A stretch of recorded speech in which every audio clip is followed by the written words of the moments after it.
Salut tout le monde, j'espère que vous allez bien. On se retrouve aujourd'hui pour une petite vidéo qui m'a été demandée en commentaire en fait. Donc à la base j'avais pas forcément prévu de vous faire des vidéos sous forme un peu de cours etc.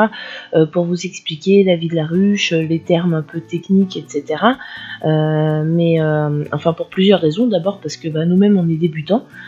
Comme vous le savez, on a eu nos premières ruches en 2017, même si Chris, mon compagnon qui s'occupe des abeilles avec moi, a un papa apiculteur amateur, donc lui il avait quand même pratiqué un peu plus que moi, néanmoins voilà, on est quand même débutant, donc je pensais que c'était pas tellement mon rôle de faire ça, et d'autre part, des apiculteurs bien plus chevronnés que moi ont fait de très bonnes vidéos sur le sujet, donc je pensais pas que c'était utile que je me lance dans ce genre de vidéos, mais bon, j'ai des abonnés qui me l'ont demandé en commentaire, donc je m'exécute et je vous fais ça aujourd'hui.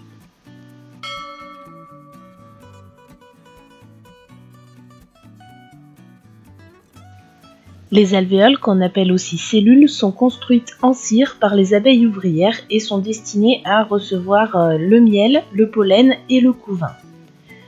Elles sont de forme hexagonale et superposées les unes aux autres sur des axes horizontaux, et elles forment donc les rayons ou l'intérieur des cadres pour ce qui est des ruches à cadres. On peut avoir l'impression à première vue que toutes les cellules de la ruche sont exactement de la même taille. Et c'est plus ou moins le cas dans les ruches à cadre où l'on fournit des feuilles de cire gaufrée aux abeilles pour qu'elles construisent leurs rayons dessus. Mais lorsqu'on laisse les abeilles en fait construire librement leurs rayons comme elles le feraient de façon naturelle, on se rend compte qu'en réalité, toutes les cellules ne font pas exactement la même taille. Celles qui reçoivent le miel, le nectar, le pollen et le couvain d'ouvrière font effectivement une taille identique. Mais par contre, les cellules destinées à recevoir du couvain de mâle sont un petit peu plus grandes.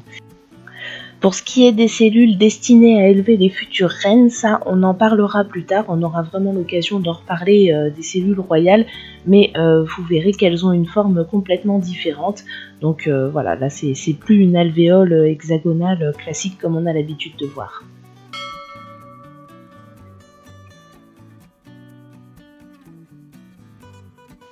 Comme son nom l'indique, le butinage est le travail des ouvrières butineuses. Ce sont les abeilles les plus âgées de la ruche, celles qui ont le droit de sortir à l'extérieur pour passer de fleur en fleur et récolter les produits dont la ruche a besoin, dont la colonie a besoin. Donc elles récoltent du nectar, qu'elles utilisent après pour fabriquer du miel. Elles récoltent également du miela, c'est les sécrétions de pucerons sur certains bourgeons de végétaux, qu'elles utilisent également pour faire du miel. Elles récoltent également du pollen qui leur sert à nourrir les larves et de la résine qui leur sert à fabriquer la propolis qui va leur permettre d'isoler et de désinfecter l'intérieur de la ruche.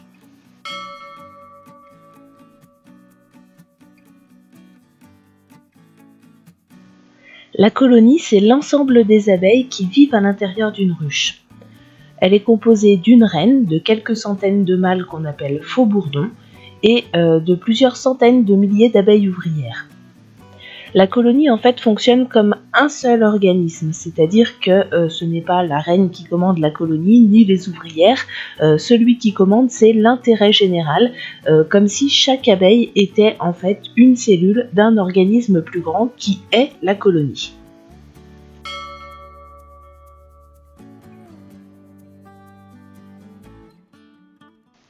Le couvain, c'est l'endroit où sont élevées toutes les futures jeunes abeilles. On y trouve des œufs, des larves et des nymphes. La reine pond des œufs fécondés qui donneront naissance aux futures ouvrières ou éventuellement à une future reine.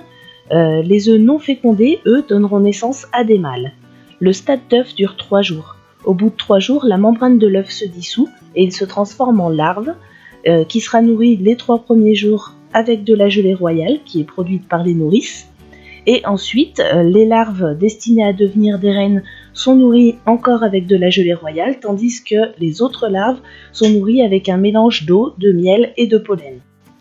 Au stade d'œuf et de larve, on parle de couvain ouvert. Au 9e jour environ, il y a quelques petites variations selon s'il s'agit d'une future reine, d'une future ouvrière ou d'un futur mâle, mais aux environs du 9e jour, la cellule va être fermée avec une petite opercule de cire et la larve à l'intérieur va devenir une nymphe. Le stade nymphal varie en durée selon s'il s'agit d'une future graine, d'une future ouvrière ou d'un futur mâle. Mais dans tous les cas, une fois que la cellule est fermée par une opercule de cire, on parle de couvain fermé ou éventuellement operculé.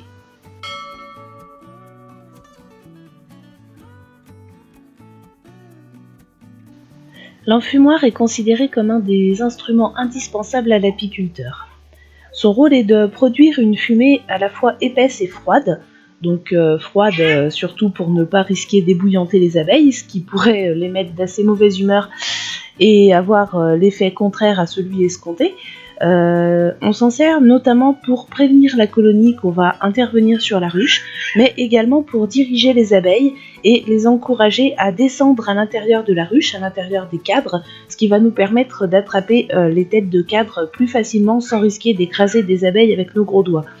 La fumée a également un autre rôle, c'est celui de perturber les messages qui transitent à l'intérieur de la colonie via les phéromones.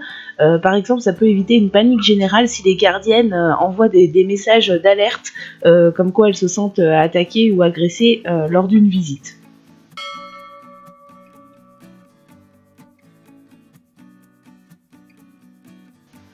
Alors, pour faire simple, l'essaim est le résultat d'un essaimage. L'essaimage peut être naturel ou artificiel. Quand il est naturel, il a été décidé par les abeilles elles-mêmes.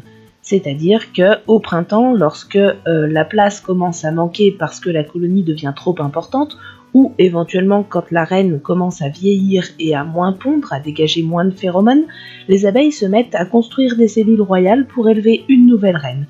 Peu avant la naissance de ses filles, la vieille reine quittera alors la ruche avec une partie de la colonie et ira se poser dans un arbre ou autre, le temps de trouver une nouvelle maison. L'essaimage artificiel est décidé et provoqué ou créé par l'apiculteur dans le but de créer une nouvelle colonie et bien souvent d'éviter qu'un essaimage naturel se produise, ce qui aurait un impact sur la production de miel de l'année évidemment.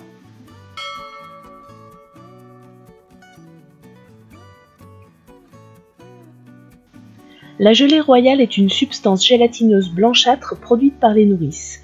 Elle est destinée à l'alimentation exclusive de toutes les larves de la colonie pendant les 3 premiers jours du stade larvaire. Au-delà de ces 3 premiers jours, les seules larves qui continueront à recevoir de la gelée royale sont les larves destinées à devenir des futures reines. En effet, comme son nom l'indique, la gelée royale constitue la nourriture principale de la reine qui en consommera depuis le premier jour du stade larvaire jusqu'à la fin de sa vie.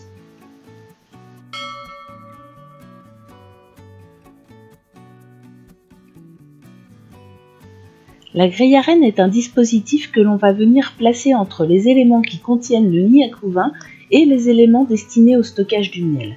Le maillage de la grille à reine permet aux ouvrières de passer à travers, mais la reine, qui est un petit peu plus grosse, est incapable de la traverser. Le but de cette opération, c'est tout simplement d'empêcher la reine de passer par-dessus pour aller pondre dans les éléments destinés au stockage du miel. Ça permet, au moment de la récolte, de ne pas retrouver de couvain dans les éléments que l'on va récolter.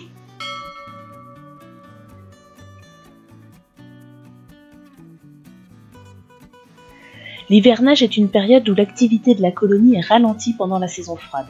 Les plantes ne produisent ni pollen, ni nectar, et il fait trop froid pour que les butineuses travaillent. La reine cesse sa ponte, la colonie se regroupe en grappes bien serrées autour de la reine, les abeilles d'hiver n'ont qu'une seule fonction, faire passer l'hiver à la colonie. Pour cela, elles vont dépenser beaucoup d'énergie afin de maintenir la température à l'intérieur de la ruche. C'est pour cette raison que les abeilles passent tout l'été à stocker des provisions, car cette dépense d'énergie entraîne une importante consommation de nourriture à une saison où les ressources sont inexistantes. Le devoir de l'apiculteur, c'est de s'assurer que ces colonies ont suffisamment de provisions pour passer l'hiver. Si ce n'est pas le cas, il devra compléter en nourrissant les abeilles.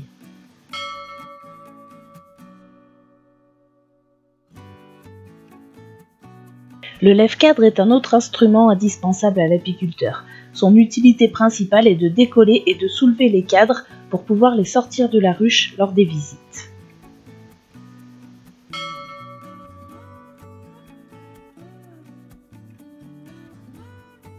Le miel est une substance sucrée élaborée par les abeilles à partir de nectar ou de miella. Elles l'entreposent dans la ruche et s'en nourrissent tout au long de l'année en particulier pendant la période d'hivernage. L'élaboration du miel commence dans le jabot de l'ouvrière pendant son vol de retour à la ruche. Arrivée à la ruche, la butineuse régurgite le nectar à une ouvrière receveuse, c'est la trophalaxie. Le nectar, riche en eau, mêlé à de la salive et à des sucs digestifs, sera ensuite stocké dans les alvéoles où le miel sera déshydraté par une ventilation longue et énergique, c'est le travail des ventileuses. Lorsqu'il aura atteint le taux d'humidité permettant sa conservation, les alvéoles seront fermées par une opercule de cire. On dit alors qu'il est operculé.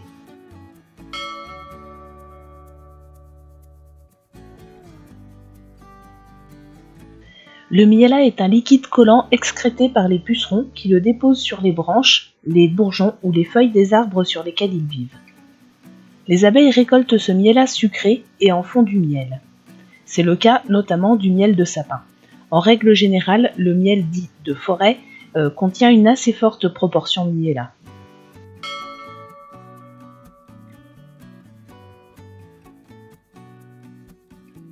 Le nectar est né d'une coévolution entre les fleurs et les insectes.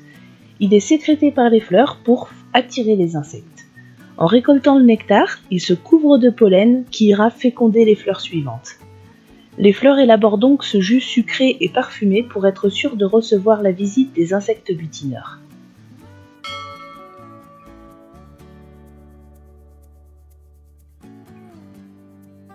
Plus grosse que les abeilles ouvrières, la reine vit également plus longtemps.